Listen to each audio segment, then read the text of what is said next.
Psalm 145. I will exalt you, my God and King, and praise your name forever. Praise you every day. Yes, I will praise you forever. Great is the Lord, but praise. No one can measure God's greatness. Each generation tell its children of your mighty acts. Let them proclaim your power. I will meditate on your splendor, and your wonderful miracles. Your awe-inspiring deeds will be on every tongue. I will proclaim your greatness. Everyone will share the story of your wonderful goodness. Everyone will sing with joy about your graciousness. Oh, that's me. Oh, all right. So to get started, you could call it intergenerational ministry. I kind of like the language of cross-generational because we are centered on the cross and we are building relationships across the generation. And you'll notice it's not a program, it's a way to think. How can everything we do connect and build relationships between people of different ages? So cross-generational ministry is 2 or more different age groups. Now, sometimes we try to think of our whole congregation and getting all the age groups at once. There's nothing wrong with that. And that happens at Lenten soup suppers. On the other hand, anytime there are 2 generations together, it is also a way to grow together.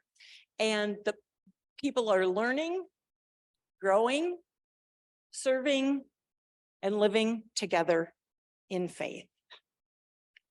How can everything we do build and connect relationships between people of different ages? Now, I have a bunch of slides here that just shows possibilities. Wouldn't need to do all these things. I just want your mind to open up to possibilities. So youth as leaders in worship. We've got acolytes, we've got a group of cantors doing hold an evening, and a piano musician.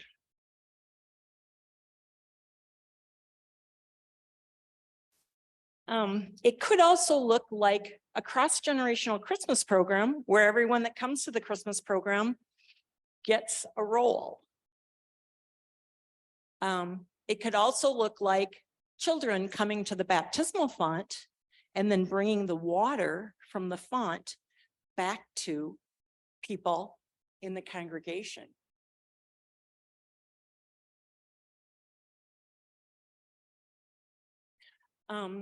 Do any of you use milestone ministries where you talk about the Lord's Prayer or the Creed or the 10 Commandments?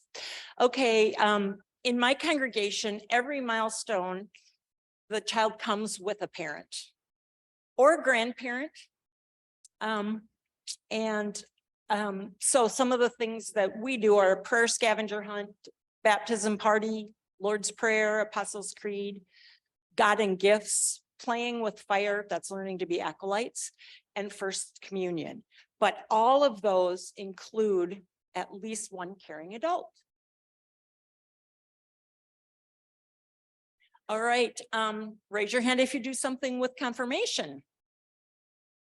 All right, we have several nights during the year where parents or youth come together in confirmation.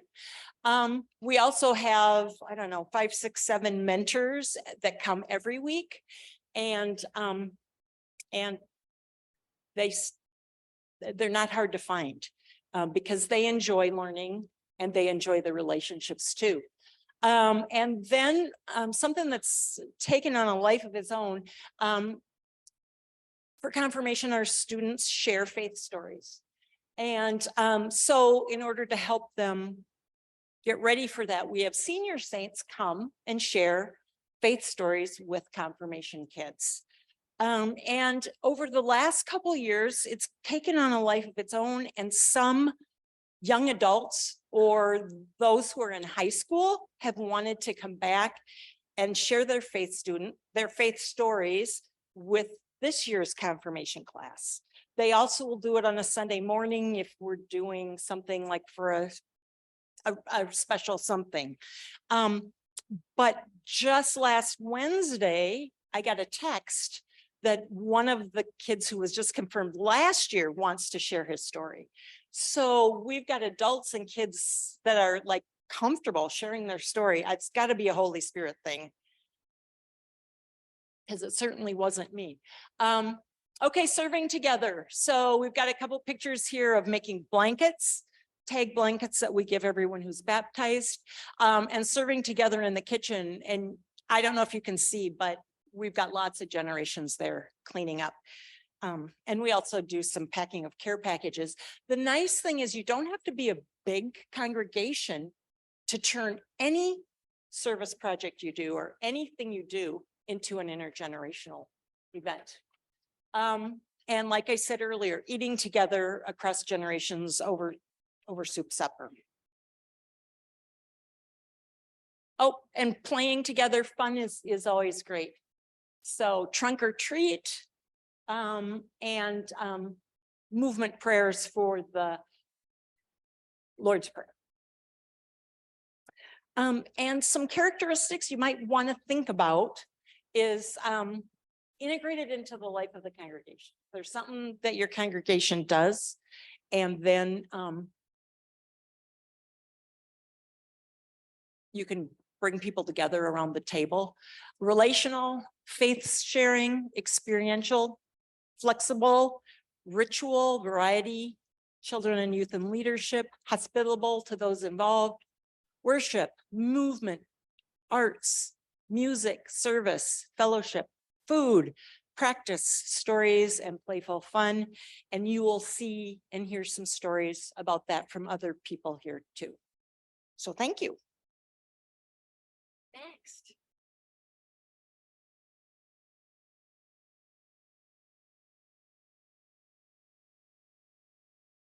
Hi, I am, hot mic. Pastor Ben Loven. I serve at Our Savior's in Rochester. Let's move on to the first slide.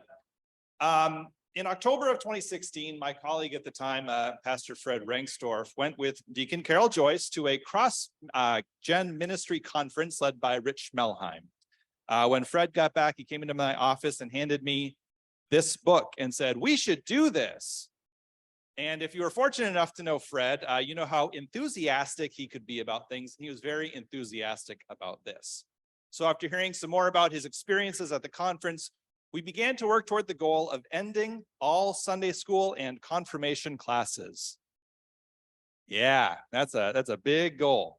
Why did we do this? Well, Sunday school and confirmation classes have never been the best way to pass on the faith. Just think back to your own confirmation classes and your own confirmation classmates. How many of them are still involved in the church? Unless you're one of the lucky few, there probably aren't many of your classmates who are still involved.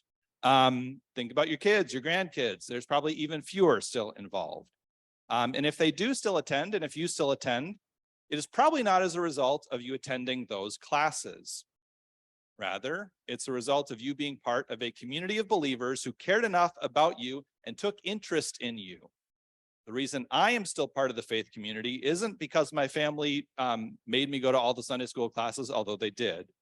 Rather, it's because we were part of a group of families in our church who did things all together. I hated Sunday school classes and confirmation classes. I was especially bored in confirmation, but I did love going to a hotel with all my church family and friends on New Year's Eve.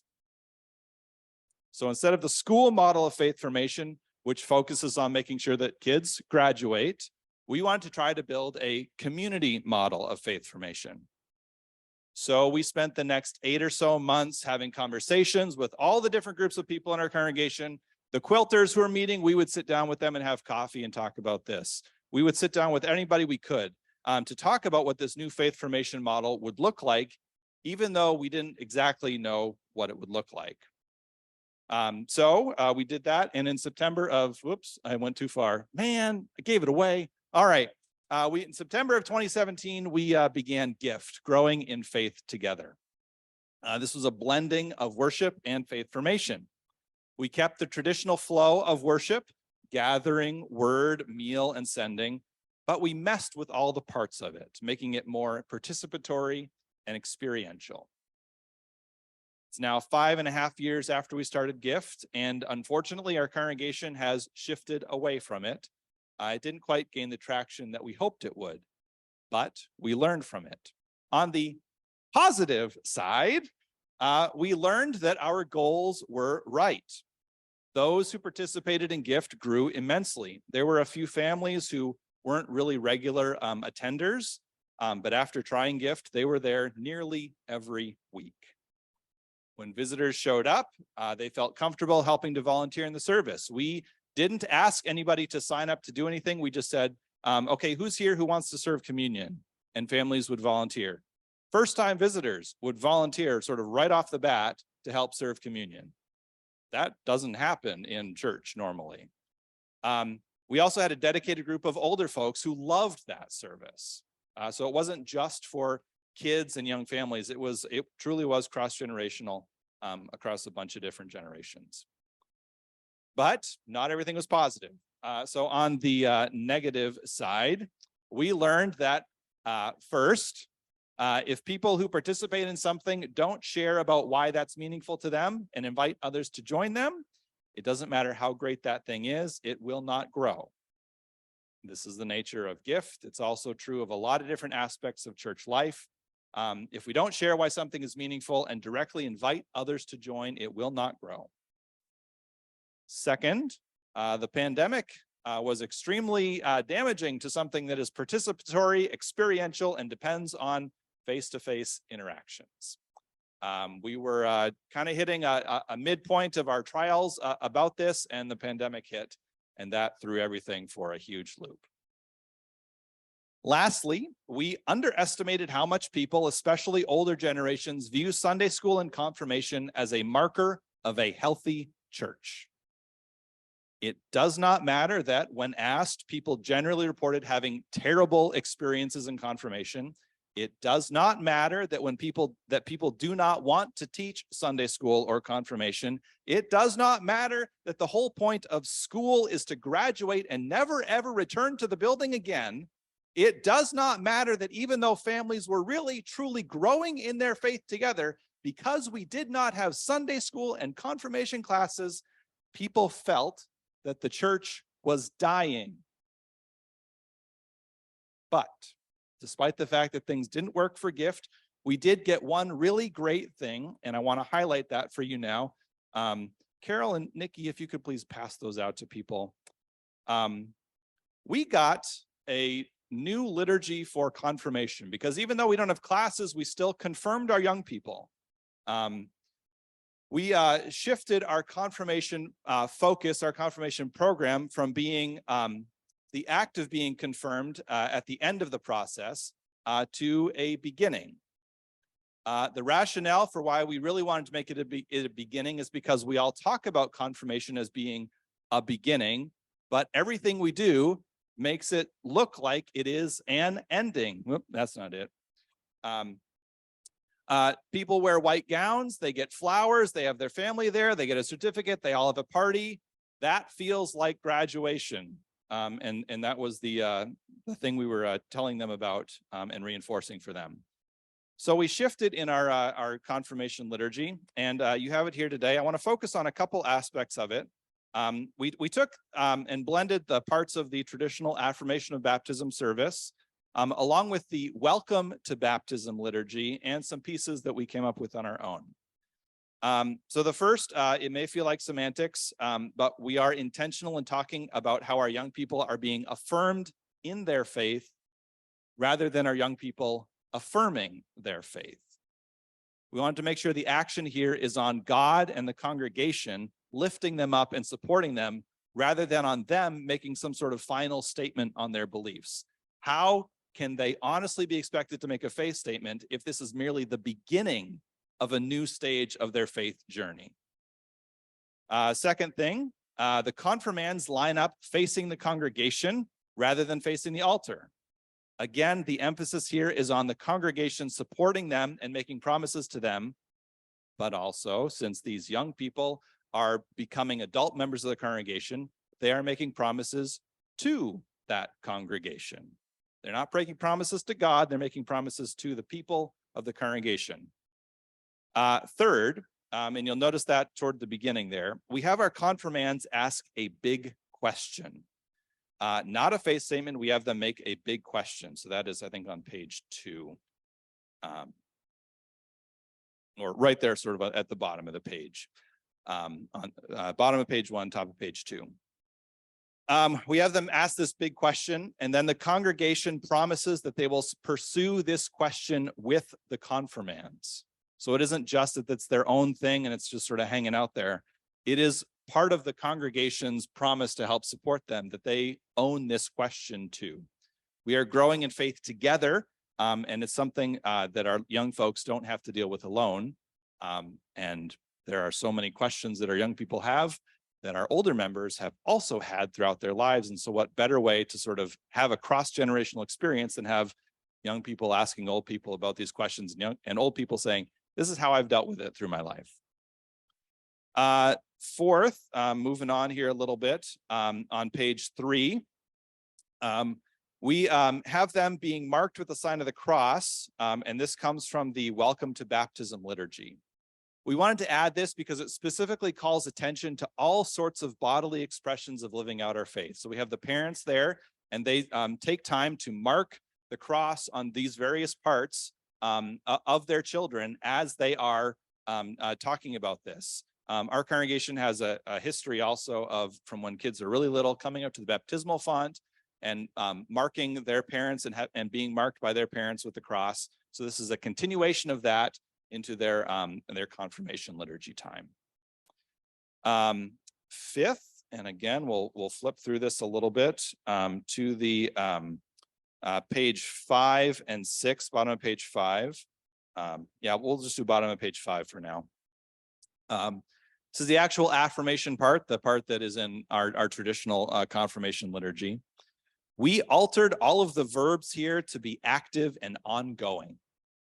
Again, confirmation is not an ending, it's a continuation, it's a beginning. And so these active, ongoing verbs help to facilitate that and reinforce that. Finally, at the end, when we are laying hands on the confirmands, we physically move out into the middle of the sanctuary and then invite everyone to come around and surround them and then place their hands on them and sort of in that spiderweb form of working its way out to the whole congregation so that everybody is involved in laying on of hands and lifting up our confirmands. All right, and that is the end of my presentation. Next, Pastor Nikki. Hi, I am Pastor Nikki, and I work with Pastor Ben at Our Saviors, and I came after Fred had left. I came April 1st on 2020, the greatest or worst April Fool's joke ever. So I came at a time when gift wasn't going because nobody was gathering anywhere. And then I kind of lived into kind of the tail end of what we saw our growing in faith together model happen. I came to the congregation. One of the big intriguing reasons I came to Our Saviors was because they did gift, because they looked at the Sunday school model differently, because I knew all too well that it didn't work. We were coming up with no volunteers to help with it. The kids came sometimes and sometimes they didn't, and it was no fault of their own. It was either because they were at a different parent's house or because they had a sporting event or some other thing that happened. So that model wasn't working. So I loved the gift idea. I was sad when it wasn't working, but I could see all of those things that Pastor Ben pointed out happening in our congregation. So it doesn't, oh, okay.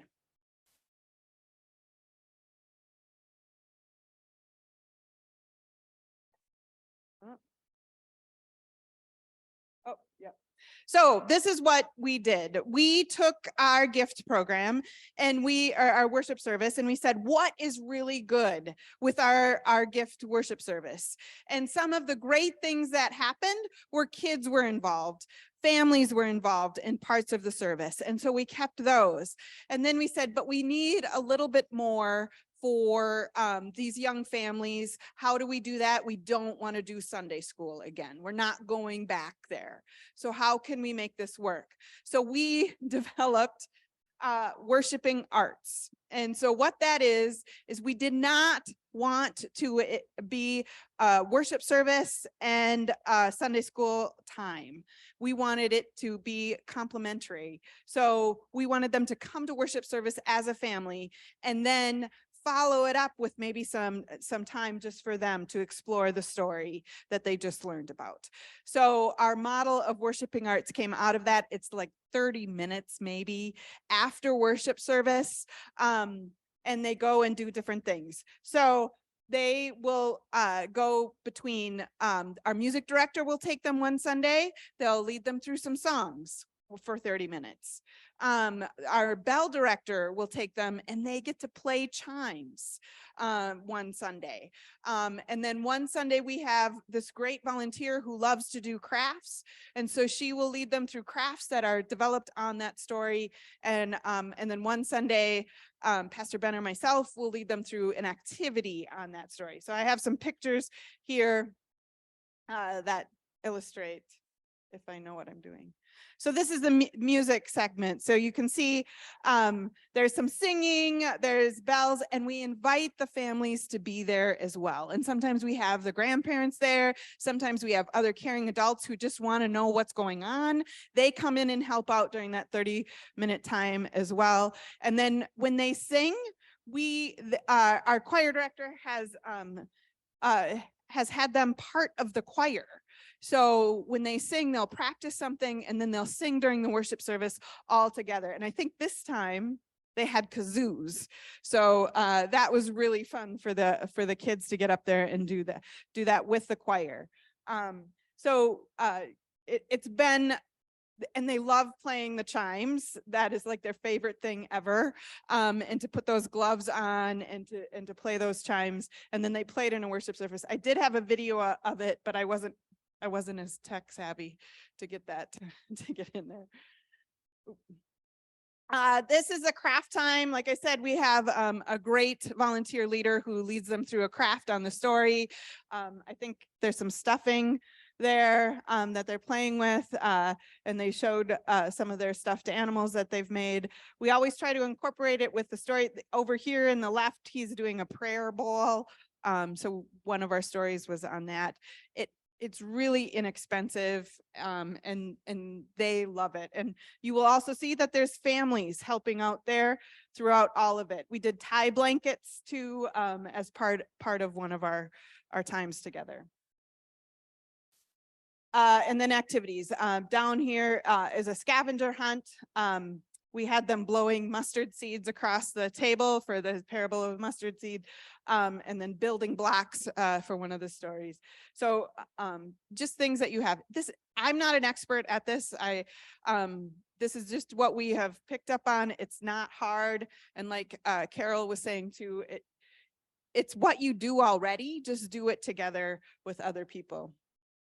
And so this extends into our worship service, into other areas that we do, because we've had the practice of always doing things together. It's not just this is for the kids and this is for the adults. Some of our things just grow out of it. Well, God's Work Our Hands is up there, which many churches do. And so we're making different things.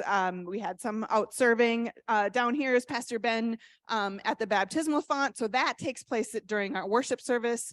They bless them with the cross, ask them to go back and bless other people. This other one is during the worship service. So like I said, we brought in things from the gift worship service we liked, where families and other people are participating, and we used it in our regular worship services. So here, I can't even remember what we were doing, but we were posting something. Oh, 99 I love yous for Reformation Sunday. And then up in the other one is So at our annual meeting, and I have some of my examples. We had the kids all in the back row. They had bingo cards and it was for the non-readers. So they had pictures of, like I had a picture of our president who would be standing up there. So anytime they were up there, or the word amen, or if you sat up or if you sat down, or and so if they got a prize candy if they filled out a bingo card. So they were involved in actually participating in the annual meeting. Oh, and here, Carole had referenced this. Our Christmas program is whoever comes that Sunday picks out a costume, they get a part. So them and a caring adult kind of look over that part. They don't have to read it. A narrator will read through. They just have to know how to act out that part. So it's whoever shows up that wants to take a part. It's not just for the young people, it's for anybody. And this is our online people. I'm not sure if you have a picture of this, but this is our Lent worship service. We are doing sanctified art. So there's some coloring sheets there. And we gather around the table and we all color. So you can't really see it well, but that first table, we have some of our older generation, but then we have some younger, even an infant in the next one. So we're all working on the same sheet, coloring as we're reflecting on the story. Oh. And then for our confirmation, what we know is that they like to get together and they like to eat. They like to eat pizza. So we gather them, and instead of gathering them often, because it's often that they have sports or other things, we gather once a month after worship service. We order pizza or we make a meal together, and then they lead the discussion with their faith questions. And we always ask for their parents to come or other caring adults to come with them. So it's one big table. I don't have a picture of it, or I would show you, of all of us kind of around the table answering questions, talking about our experiences, talking about some of the things that happened in our lives. And that's all I have.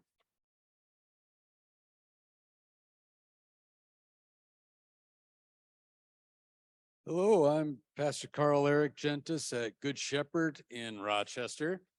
Figure out how, is it the right? Yep. All right. I wanted to talk about what we're doing at Good Shepherd and have been for the last 10 years or so since I arrived. Oh, you can't read that very well. My philosophy when it comes to things is I remember Paul Hill, who was led some youth ministry efforts at Wartburg Theological Seminary. I remember reading an article where he said youth ministry is congregational ministry, and that rang real true. And the basic principle is there that all the things that you want for children and youth are good for 50 and 70-year-olds too. And so why separate them out and think that the older generations have to do things a certain way? Rather, let that permeate up. And that made a lot of sense to me. I spent my early career was as a youth director before going to seminary, but then also I'm really just a camp counselor at heart. And I've been trying to just kind of scale up my cabin of 8 junior high boys ever since then. And so everything kind of flows in that direction for me. And then for me, everything starts with worship because it is the primary time that we are together. It is still the primary faith-forming activity that we do together as a congregation. And so if you're going to mess with stuff, mess with it there, because then you'll find out what has staying power, what doesn't. Don't go do it in some back corner somewhere. And that's been, and we'll show you some examples of what that looks like. So we started, actually my colleague, Ann Seiverling, when I first got there, we found these tables in a back room. They had some kind of computer like ministry where someone like once upon a time got a thriving grant to like have like all these desktop PC computers on these nice little tables that somebody built back in the 90s when like that was cool and everyone didn't have them in their house. And we grabbed these tables like, hey, these are like perfect size tables. So we put them in our sanctuary. Now we got 4 or 5 of these scattered around with crayons and stuff, but it's a seat where a kid walks in and goes, oh, that's meant for me. Right. And maybe you've heard like a playground philosophies where they would take out a few pews and have places really intended for the preschool age or younger to be able to have space. This is for our kids. They have a space they feel like is theirs and they sit right amongst the pews. If you don't want the noisiness of the kids, you go find one far away, but I made sure they're spread out pretty much. There's no safe space. Another thing we did, we wanted kids also to keep thinking about church as something important that they can do too, and to see themselves active in it.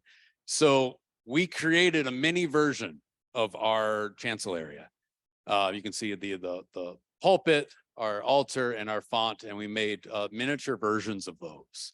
And so we kind of a Montessori inspired way that our children, we had children's church time pre-pandemic where we would send preschool kids out, and we crafted this time where the kids would practice telling the story to each other. And then we had vestments and stoles made for the seasons, and they could baptize babies, they could practice reading, and they would just play church during the sermon time.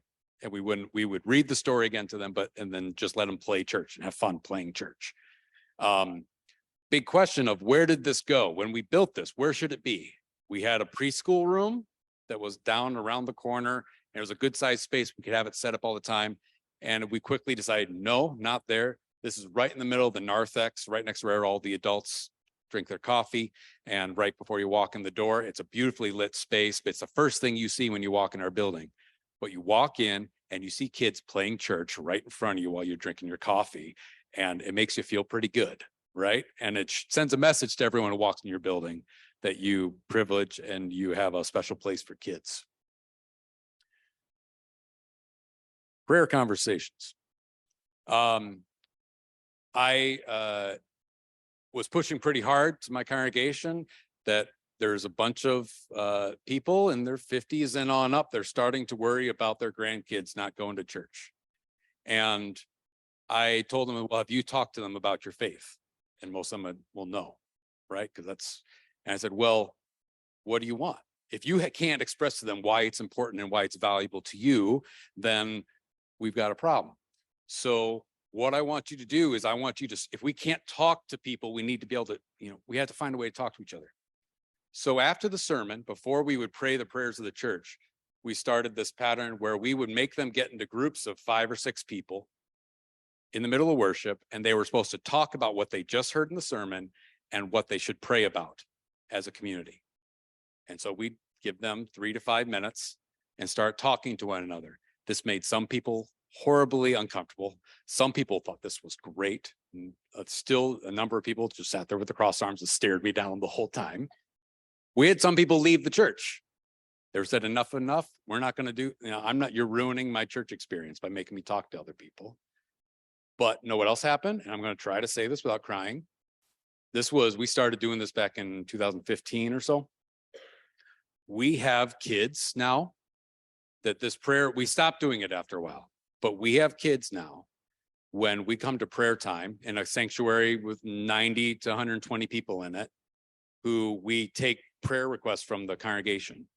We have 2nd graders, 3rd graders raise their hand, get called on and pray out loud and ask what they want them to pray for.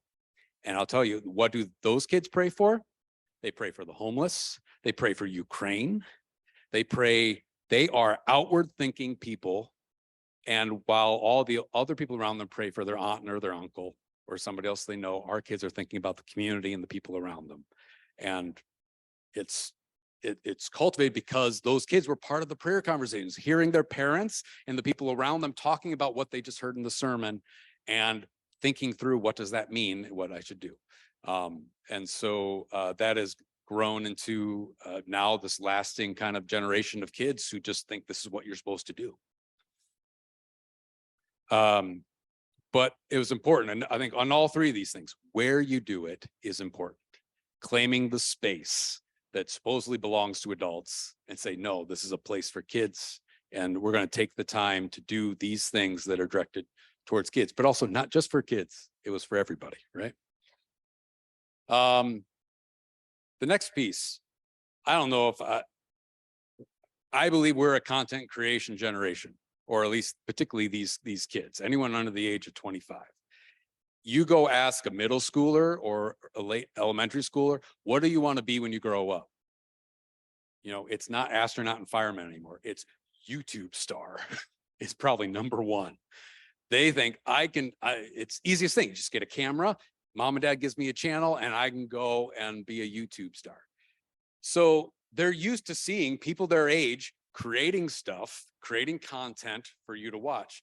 And so how can we empower them to create content for themselves in what they do? So some of the things that we've done. None of my fonts and stuff translated to this. That's all right. This is S'more Church. This is a play on words. It's some more church, but we eat s'mores around the campfire on our property. We would do this Wednesday night during the summers. The plan was not a new worship service. It was reflection on what was on Sunday, but it was all kids led. So you get there. I brought my guitar. Kids, what song should we sing? We sing a couple of songs. They get to decide which ones they're going to be. Then we sit around and the kids rehearse the story from the gospel the week before. And then we go into prayer time, and it's popcorn prayer time, and the kids just offer up all of their prayer requests, and then we eat s'mores. All right. But it's totally kid driven. And we have a mixture. It's families with their kids, but it's also people who love camp ministry and older grandparents coming to set up a lawn chair and stick around for that. This one, children's sermons. This is my daughter. This is not fair. I'm going to brag. So my daughter was probably 8 years old, and I had some colleagues over, and she all of a sudden started was going to put on a little show for us, right? It ended up being a sermon in which she rehearsed the story of Mary and Martha and this great object lesson. I was blown away, right? I was like, May, this is great. It's like, maybe you should be doing the children's sermon. And she goes, you know, Dad, I always thought that was weird. It's called the children's sermon, but only adults ever do it. Okay. So Epiphany, we got a group of 8 kids, ages 8 to 13, that we sat and we workshopped, did a little a text study with them on the various weeks to help them go through the process of thinking through in a basic sermon format of what's my kind of hook, what's the gospel message that I want them to know, what's some kind of illustration that I can have to help them understand where it's going, and then how do I get out of there, right? And we helped them structure these things, and then they went and during Epiphany, kids gave the children's sermons to their peers. We put them up there in an alb and a microphone. This is my daughter practicing in front of her stuffed animals in the sanctuary. But again, that became a logistical nightmare of trying to do that for all those kids. But during that Epiphany, and we still have people thinking back to it and wonder, could we get the logistics figured out and to be able to do it again, possibly.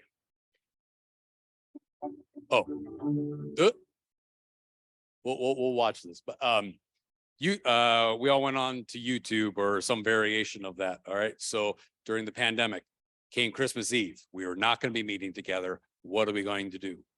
And our youth and family group of leaders pooled together and said, and we started creating this concept. What if we just gave people parts of the story, different families, and told them, go take your phone and record and tell us the story however you want it to be done. And we gave them free license. We found families that are willing to do it. And we then edited it all together to create. And this is our promo video for what we did here. Oh, come on, play it. Can you hit play in the back or nope, no one's there. If I click, oh, you gotta be kidding me. It's not gonna work. 1, 2, yes.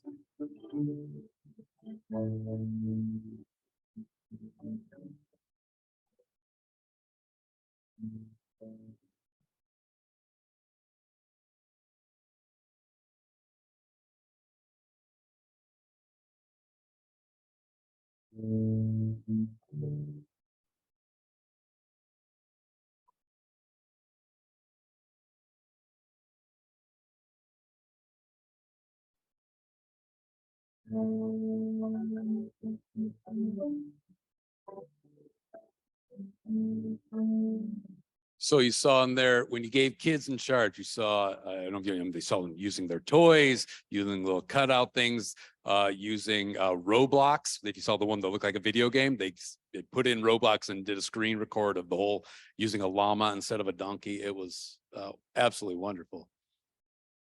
All right, so that's content creation.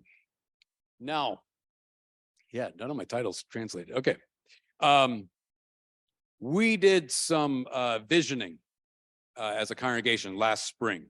I had the congregation think through the theme of moving up, in, and out as 3 movements of Christian life. And they had to generate brainstorm as many ideas as they possibly could about what it would look like for our congregation to move up towards God and praise and thankfulness, to move out to our neighbor in love and justice, and how to move into our community in care and consolation. And they created all of these Post-it notes, which somehow still are sticking on my wall in my office. And that helped us develop our budget for the next year. However, the kids wanted to do it too. So the kids all of a sudden did their own things. And what this is, I want to point out the arrows here. One of them says recognize birthdays, and the other one says lemonade stand. They kept on working on this, and what was born was the Faith and Lemonade Stand. A member of the congregation heard what they wanted to do. They wanted to create a lemonade stand and engage adults in the lemonade stand would help celebrate birthdays during the month, and then they would gather adults to have faith conversations with them. So this member who's a word worker said, great, he builds us a lemonade stand, they paint it, and then none of my questions showed up in the screen. So they had a bunch of questions that now once a month they hand out lemonade and cookies and then engage adults, asking them, what prayer do you say at dinner time? What's your favorite Bible story? And they are engaging adults in how they're going to go about doing things. Lastly, this is our up in and out service. This is not an intergen service. This is just what we have learned, that being interactive and working together and has been great. We took out the seats in our sanctuary. We don't have pews like this. We put in tables. We changed the whole liturgy, but it is a all age inclusive worship space. Our bulletin is no longer a piece of paper that requires you to be able to read. It's using icons to let you know what's the next part of the worship service. So no matter what age you're at, you can kind of know what's going on. And this is kind of the next state part. And again, with the content creation, what we're doing right now, I just had a meeting earlier today. We are training the laity to create their own up in and out services alongside the youth and middle schoolers, because I'm going on sabbatical and they're going to do these worship services led by themselves to fill out that time while I'm gone. And so that's the next piece of it, but it's about but it's an idea that works because our kids are already showing the adults how it works. And now the adults are starting to get in on the game. So that probably was way longer than I thought it was, but we're good. Is it question time now? Is somebody else leading question time? I'm holding my question time. Anybody have any questions for any of us? And we'll hand the mic around. Yes.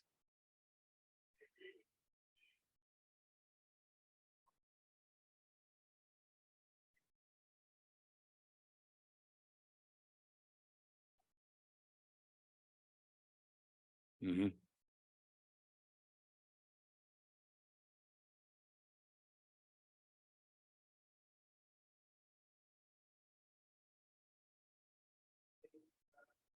Yeah.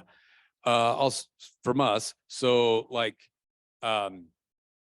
confirmation is mandatory for us that a parent or grandparent attend with their child because most of them don't remember anything anyway. So we do that. We also made investments in doing a family retreat early on for our younger families, where we had a weekend set aside with families that they got time for the whole weekend with their pastor. We did multi-generational teaching across level on around a theme, but we're seeing those families that came to those continue and have that created a bond between them that allowed for them to stick around. And now there are council members. Now they are those things, but it's a long game approach that started 8 years ago. And we're really starting to see the benefits over these last couple of years. Oh, sorry. I forgot about the question was, what do you do with the middle gen, the parents of all these kids? How do you engage them?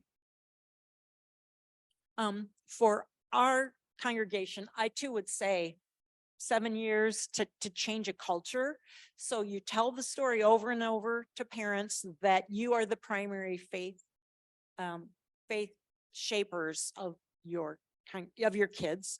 And then you invite them to participate in things so they practice it and learn what it is. And it just takes time,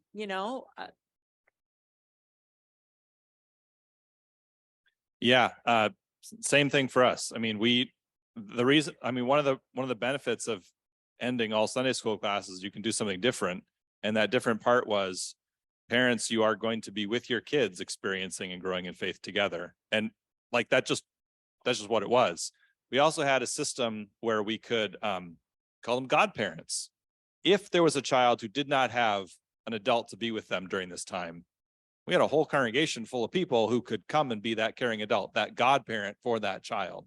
So we tried to find a way, even if their parents were not there, to connect them with another adult, knowing that in the future, this was going to, in faith and hope, pay off in the end, that they would still have that connection. But I mean, it really was simple of like, there's no Sunday school in the Bible, so you can do whatever you want, really. And you can require parents if you want to.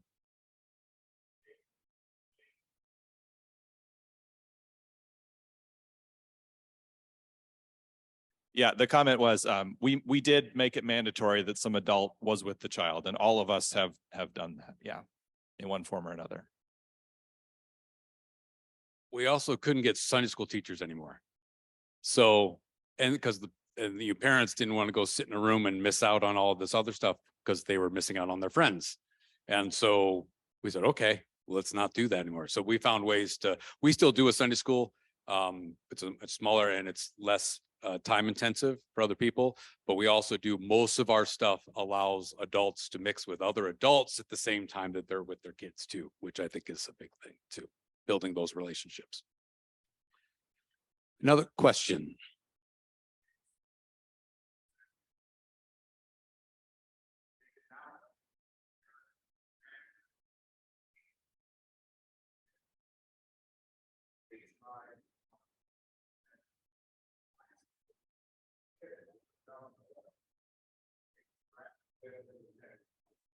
Mhm.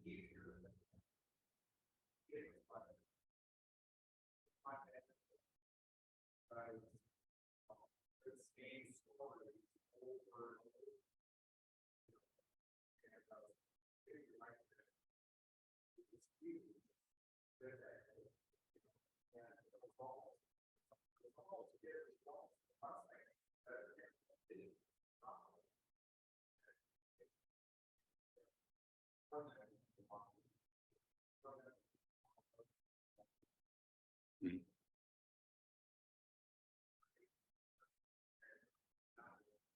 Yeah. You want? So the question was, kids didn't want their parents for mentors. And if you have the right mentors, or you say, do you want to be in a small group with your child, or do you want to be in a small group with other people? We haven't had that problem. And once somebody's a mentor once, they'll keep coming back to do it because they love the relationship with the kids. And one of our mentors had to leave partway through the year. He's a dad. And so every week, that small group prays for him wherever he is in the country. And so it can go either way. But we have more mentors than we would want. So every group has 2 or 3 or 4 mentors. So you're not just hearing your parents' voice, right? You're hearing other people's voice too. The parents who come to our confirmation class aren't mentors. They're there to do confirmation because they don't remember anything. And they don't have the language for it. So what we do is we do a joint class, and then there's an adult conversation group, and then there's a kid congregation group. I have a lay leader that goes and sits with the adult convers, and they talk about these things at an adult level that they feel comfortable with. And I go sit with the confirmation with the kids, and we talk about it. And then they both have had that conversation, and hope is they can have the conversation when they're going home in the car. And the only, we evaluate at the end of the year, the only question I ask, are you more or less likely to talk with your child about faith? And in the process, we've gotten straight across the board, more likely because of what we're doing. But I don't ask the parents to be mentors to their kids. I ask them to engage the content so that they have language to be able to talk to their kids about the things that we're talking about. So. How involving whole congregations. Oh, yeah. Carole asked me to talk about involving the congregation in our confirmation topics, specifically the questions that I talked about, the big questions for Lent for a number of years pre-pandemic. For our Lent Wednesday services, they were we just set up a table in front of the sanctuary, and we'd invite 2 or 3 adults to talk about how they address that question. And so that the student would be up there with their question. The whole topic was just their question. And we just had adults just share how they dealt with all these things. Some adults were really great, and some had great big hearts. And just, it was great that they were up there and part of it. And so we did learn a little bit about maybe encouraging certain people to get up and talk about certain questions, but it was just a great way to live into that idea that we talked about and made a priority of. These are the congregation's questions too. Any other questions or comments? Yeah.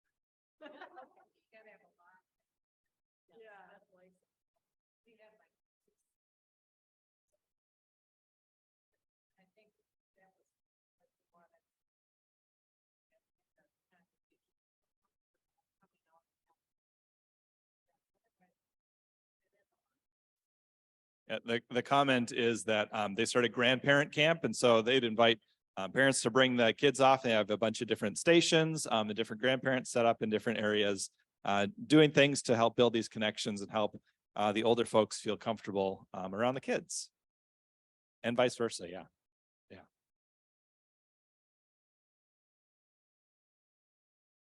I'd just like to say thank you for being engaging at 3 o'clock on a Sunday afternoon.